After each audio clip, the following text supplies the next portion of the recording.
the next in a long line of handheld consoles, which will inevitably fail miserably. Isn't that right, Carl? The Steam Deck. Honestly, the more I look at it, the more I kind of low key want it. There's something about the So, novelty of playing fucking Halo in my hands, though. Okay, like it's just like a childhood thing. I was like, oh, wouldn't it be cool if I could play Halo on the go? It's on will PC it now, even run Halo though? Because this easily. is the thing with the Steam machine, right? This is Steam's second attempt at making kind of a console-y thing. The previous one was the Steam machine, which they were working together with like Alienware or something, and it just kind of disappeared from the face of the I earth. have one of their Or things, the one that was supposed to be able to stream it to other rooms. And then I got the Steam controller, which is, oh god, analog. Look, there's a reason why analog sticks are fucking amazing. Touchpad, yeah. And actually, I yeah, will say this: the Steam VR system is actually remarkably good. They've actually seemed to learn. They understand the power of analog, which HTC Vive hasn't. And their stupid touch controls. Oh, the index controllers are amazing. I want them, but they're like fucking hundreds of dollars, and I ain't paying fucking hundreds of dollars for some controller. Fuck that. Simp. But I was actually surprised. Did you know how much of a loss they're operating with this? They're taking an awful risk there, Lord Vader. Like they're taking a pretty big fucking risk here with this thing. Like $400 at launch. That's really cheap, considering the hardware and software inside this little thing. Like why? Why so cheap? And I watched a little bit of an interview with Gabe, and he seemed to be like it's painful, but I think they're trying to get into the market and start Oh, competing of course. with the Switch, because the Switch has been dominating actually, kind of insane. Most consoles operate at a loss initially, and pretty severe loss too. But the hope is that once you have an installed user base, you will be able to benefit from this on software, on games, etc. And once you have a installed user base as well, you can sell them new silly consoles in the future. So I think they're making the right choice there by offering it at a low cost because they need to break into the market. I will also say that this is a very proactive move from Steam here. Unlike, again, Epic, who simply just sits back and goes like, we're just going to lock games behind an iron porticulo and force you to use our systems. Steam just kind of leans back and goes like, we're not worried about that at all. Like, we'll take your competition and we'll even expand to different markets. We Not will even increase our just that. market share. This thing will allow you to install Windows on it, and you can run emulation or other games on it that weren't originally intended to run on. They're allowing it to be tweaked and bent. That is actually a pretty Which big is deal. another very interesting too, because the Tim Sweeney, the owner of the Epic thing, was actually super excited for the launch of this new Steam thingy bob. And I believe it's because he realizes that what Steam is doing here is they are releasing a hardware with a system that they have developed, and they are opening it up for everyone. Basically, what they're doing is exactly what Apple has done with their Apple OS, but unlike Apple, who gates everything, Steam is gating nothing. Which again knocks the legs under Apple's argument that what they're doing is simply an industry standard practice. So I'm not surprised that Epic is quite happy with this. Mm-hmm. And as far as this goes, like, if I had to be honest with you, let's say I wanted to buy a laptop. Well, I pick up a If you laptop for had. work related things. But let's say you wanted something portable for an entertainment machine on the go, and you live on the go. Because I've talked to a few subs who are actually truckers, and so they have just like little laptops or little things or switches or whatever because they're compact. They fit in small places and they're easy to store. This is actually right up that alley for what it is, assuming it's actually good, of course. And that's another assumption as well. What we've seen, they claim to be able to run pretty much anything on it, pretty modern, I should say, and seems to run pretty well Oh. from some of the footage I've seen. Well, there's as well, because there's been a lot of little back and forth nonsense there where they claim it'll run all kinds of stuff.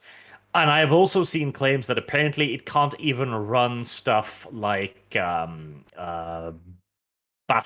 Unknown, that kind of thing, or Fortnite or other cartoony things. So I guess we won't know until it's actually on the market and you can get some hardcore data on it.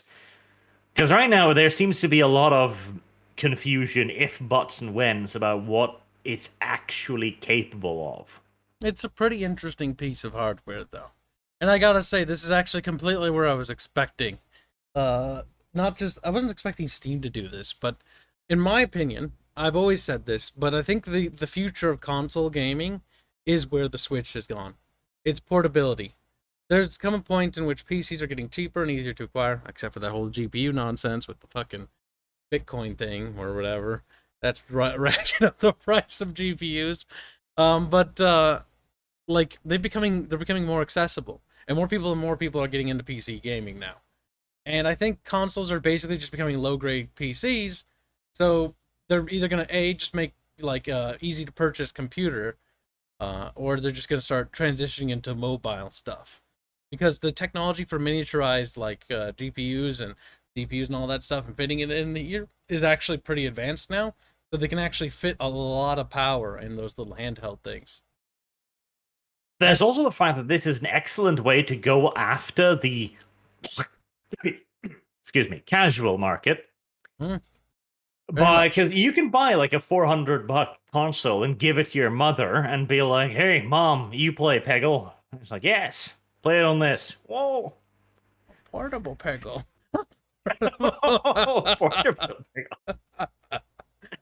But it's unironically a thing. Like it's a way to bring a lot of very casual people into playing a little bit more wildly than just on their phone. Because $400 is hardly an impediment for like a decent game system. And since you can install Windows on it, I mean this isn't just like a gaming thing either.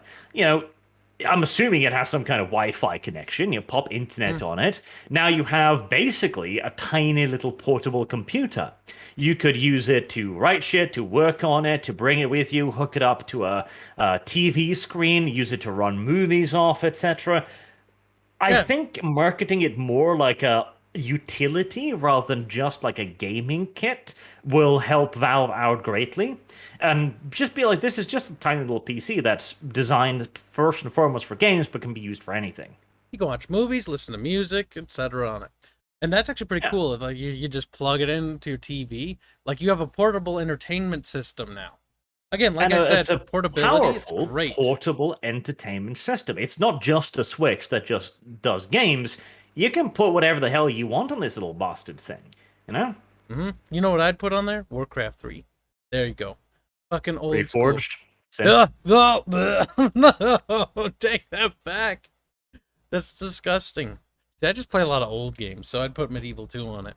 Gotta that'd be difficult to play. I think that would be a pain in the ass, yes.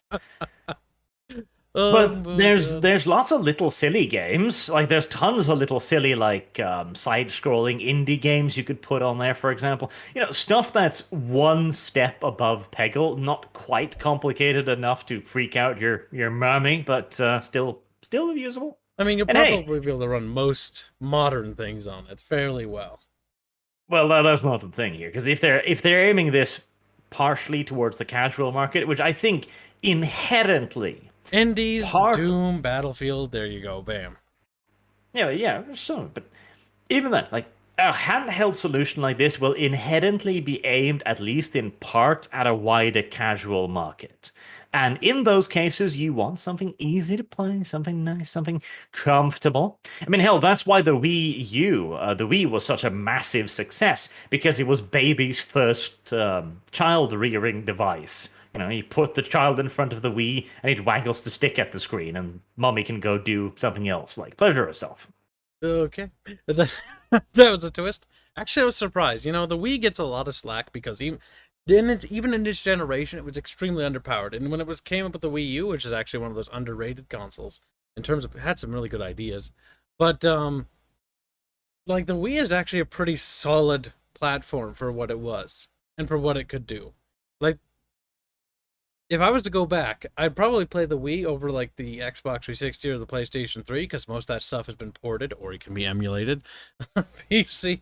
And the thing about the Wii is it has the gimmick of the motion sensor thing. That was very much a gimmick of its time, but it was fun. Like, who doesn't remember playing the Wii Sports and bowling? That was fun. That was amusing. Yeah, you grab the little piece of plastic and you wiggle it furiously around like an Alzheimer's patient walking the streets. Then you will inevitably slip and you launch the piece of plastic into your television. Luckily, television screens are surprisingly durable these days. There's a certain novelty in the idea of this device. It's mostly, personally, I've always had the idea like, wouldn't it be kind of retarded if I could play Halo on my hands and On my hands. like add a little tiny device the size of my phone? That is really retarded, Kyle. You can't play computer games on your hands, you dumbass. Like, the idea of playing games on like this tiny little device is a novelty factor for me, and that's the attractor for me. It's the novelty of doing that thing. Be like, I did that. It was expensive, but I did it. It was expensive, and now my eyes are going to be even worse. Well, My ice neck device. is you hunched over. But I do think it does have some potential. But at the same time, I want to remind everyone of the Steam machine that was supposed to be the portable PC that you could bring everywhere, and nobody heard from it ever again. Because at the end of the day, this is very much so is the market ready or not for a tiny Retido PC? Yes, it's all about how it's received. It's like the same thing with Half-Life Alyx. You remember following that at all? Were you? No. Okay, so Half-Life Alyx was the Valve's first attempt to launch a VR video game, and they did not expect it to perform as well as it did. In fact, it overperformed, as in it outperformed their expectations. And it's one of the games that if you have a VR, like, it is the premier game to get. Like, it is the VR experience. Like, you will get, like, I can't describe it. Crawling around on the ground because I'm panicking and like emptying the magazine out of my pistol because I've dropped the fucking pistol bullets everywhere, and trying to pick them up while head crabs are everywhere in the dark while using a hammer to thwack them away. There's something amazing about that experience that I can't quite describe. It's an interesting experience, okay? It's all about timing.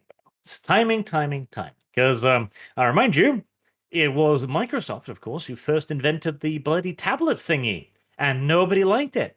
Everybody hated it. Everybody laughed at it. And then Apple was 5 years later like, hey, we've got a thin PC. And now people are literally buying the same goddamn product for twice the price every year. I would never buy an iPad, though. Those aren't novelty. Those are just garbage. Ugh. No. Well, you would only buy an iPad if you were a very dubious moral character, but that's a different... I need my spiced fucking, what was it? Spiced latte. Or something. Pumpkin spice latte, Oh, but specifically. Pumpkin pie. See, pumpkin pie is one of those things, right? Where it's not very good, but if you put enough whipped cream on it, it tastes good. And so you come to like it because you just covered in whipped cream. Yeah, but at that point, you're just eating whipped cream. With a little bit of pumpkin in it. That's pumpkin pie to me. It's whipped cream with a little bit of pumpkin. Oh my god. I don't know. I like the idea of it. I'm curious to see what's going to happen. I'm probably not going to buy it, but I like little gadgets like this. These things fascinate me. I'm curious to see where it goes. Or if it doesn't go anywhere. Turns out the Switch was just a one-off success, and it was actually not an actual market after all.